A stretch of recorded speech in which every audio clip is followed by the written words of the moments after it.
The original Killer Instinct was a standout fighting game for its time because of its advanced combo system. It was followed up by Killer Instinct 2, an arcade game released in 1996. Much like its predecessor, the combo system is the real highlight of the game, but some changes were made to make it a little more accessible. It was developed by Rare and published by Midway Games, and an updated version of the game called Killer Instinct Gold was released for the 64 in November 1996. It was one of the games included in the Rare Replay collection for Xbox One, and that's the version I played for this review. Now let's take a look at Killer Instinct Gold and see if it's an improvement over the first game or just more of the same. The story continues where the first game left off. Idol's death results in a time warp where some characters are transported back in time, and the demon lord Gargos escapes from limbo. Characters fight to face and defeat Gargos because he's evil. There are several new characters and several return from the previous game, but 3 of them did not make the cut: Chief Thunder, Riptor, and Cinder. I was disappointed because my favorite characters in that game were Riptor, Cinder, and Saberwolf. If you've played the first game, the gameplay will be very familiar. Killer Instinct Gold is a fighting game that revolves around combos. You can move forwards and backwards, perform quick, medium, and fierce punches and kicks, jump, crouch, block, perform combo breakers, and now you can throw opponents. Every character has a unique set of moves or special moves and can chain attacks together to form combos, and mastering a moveset is all about practice and memorization. You might get lucky if you mash buttons, but if up against a skilled player, you can easily get destroyed. You know, as I was playing Killer Instinct Gold, I came to really appreciate one feature of many modern fighting games: the ability to pause the game and consult your character's move list during a match. Regardless, Killer Instinct Gold is a product of its time, and it also has some of the best training I've ever seen in a fighting game from its time.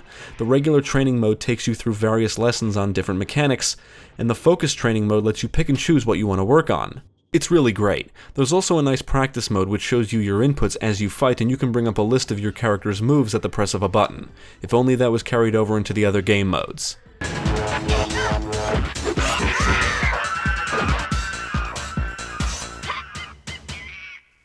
Just like the previous game, to be good or at least competent, you need to understand the mechanics and know your character's moves. A standard match does not play out in typical rounds. Each character has 2 energy or health bars, and a character is defeated when both are depleted. You need to know about combo starters, auto doubles, linkers, combo enders, and combo breakers. There's more to know, but those are just the core mechanics of the combo system. And of course, each character can end their opponents with stylish and violent finishing moves.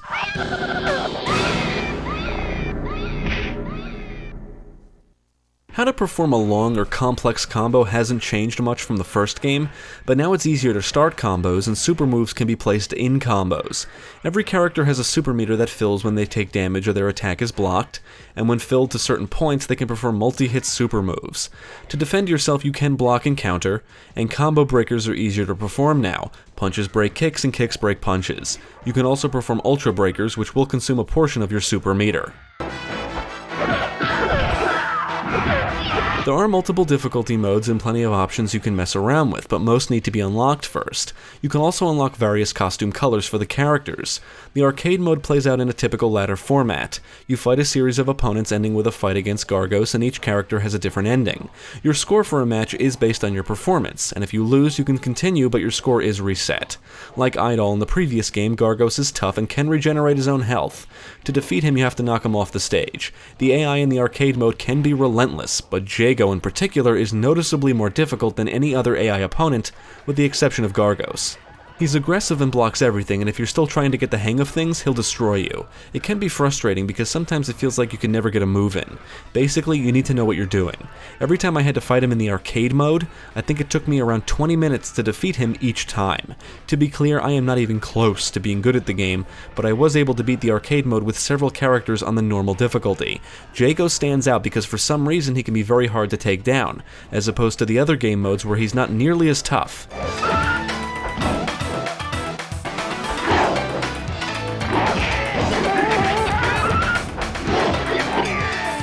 One of the reasons I chose to play Killer Instinct Gold over 2 is because Gold has more content like additional game modes. There's a tournament mode for multiple players, and team elimination modes. Both of these modes let you select up to 11 team members. In the team mode, whichever team defeats all of the opponents on the other team wins. In team elimination, you must finish off each opponent with an ultra ultimate finishing move, or knock them off the stage.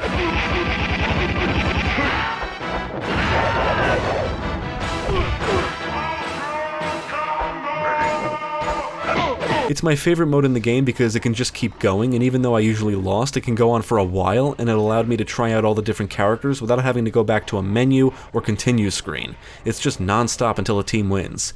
I found it to be really fun and addictive, and I noticed myself getting better and better with Saberwolf, Maya, and Orchid over time.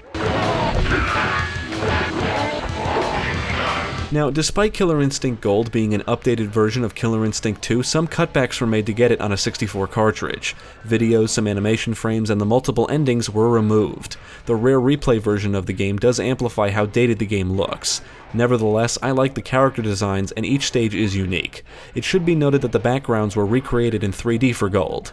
You'll fight on a bridge, ship, helipad, in a jungle, and on the streets, among others, and parts of certain stages can be destroyed. You'll see some interesting things in the backgrounds, like skeletons rowing the ship in the ship stage and waterfalls in the bridge stage. With blood enabled, characters will bleed a little when they take damage, but more satisfying is the visual effects that appear when hits land. When it comes to the audio, the soundtrack is phenomenal. It features some rocking tunes, including a variation of The Instinct, and I'm a big fan of the Glacius song.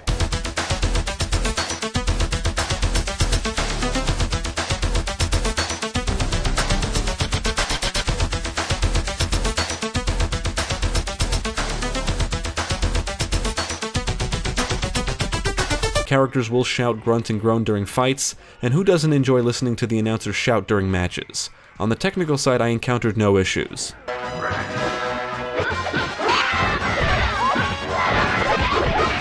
I do like Killer Instinct Gold more than the first game, mainly because it's more accessible. The training modes were excellent for the time this released, and are still pretty good actually. And the new mechanics add more strategy to the fighting. One of the reasons I like this series is because of its cool factor. The music, the atmosphere, the unique characters, it's all very cool and gives the series a unique personality. I also like these games because they're different than other fighting games. Instead of focusing on small moves, you're encouraged to be aggressive and perform long and awesome looking combos.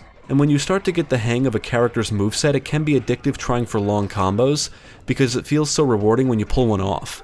Now, from what I understand, Killer Instinct Gold did not sell as well as the Super Nintendo port of the original game, and I agree with many others that say the game was underrated for its time. Once you master the combo system, Killer Instinct Gold may show its true colors and expose its lack of depth compared to others in the genre, but it's still fun, and I think the extra content not featured in the arcade game is a big plus. It's got training, additional game modes, and there's a lot of stuff to unlock. I would absolutely recommend Killer Instinct Gold to fans of the series and fighting genre. I think this and the 2013 game are great for those looking to get into the series, and I think Killer Instinct 2/Gold is a big improvement over the first game. It retains the advanced combo system and rewarding gameplay, but it's more accessible, and Gold does a great job at showing you how things work.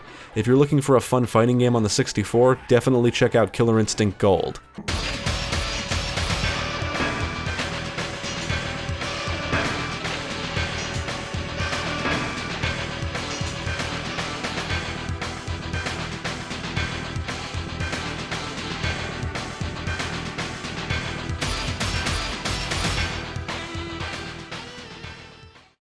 Thank you for watching. If you enjoyed this video, check out the rest of our channel, follow us at the links below, and you can also support us on Patreon.